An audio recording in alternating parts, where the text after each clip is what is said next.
স্বয়ং শিব। আচ্ছা, উনি কি স্বয়ং মহাদেবেরই অবতার? হ্যাঁ, শিবাবতার, উনি তো শিবেরই অংশ। আচ্ছা। শিবেরই অংশ, ওনার জন্মই তো শিব চতুর্দশী তিথিতে।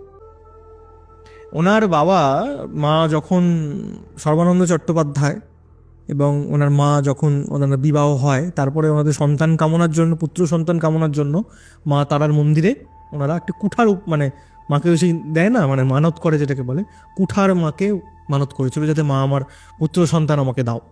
তো তারপরে কিন্তু বামদেবের জন্মগ্রহণ হয়, এবং জন্মগ্রহণ হয় শিব চতুর্দশী তিথিতে। আচ্ছা।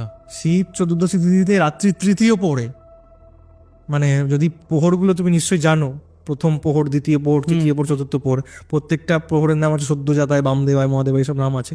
তৃতীয় প্রহরের নাম তো বামদেবায়, বামদেব প্রহর বলা হয়।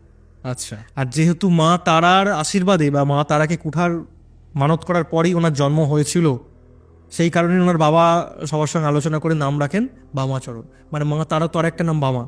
তো ওই বামা এবং বামদেব প্রহরে জন্মগ্রহণ করেছিলেন, মানে শিবের ওই তৃতীয় প্রহরে, সেই জন্য ওনার নামই রাখা বামাচরণ চট্টোপাধ্যায়। উনি জন্মগ্রহণ করেছিলেন তো মানে শিব চতুর্দশী তিথিতে, কিন্তু স্বয়ং চলমান শিব।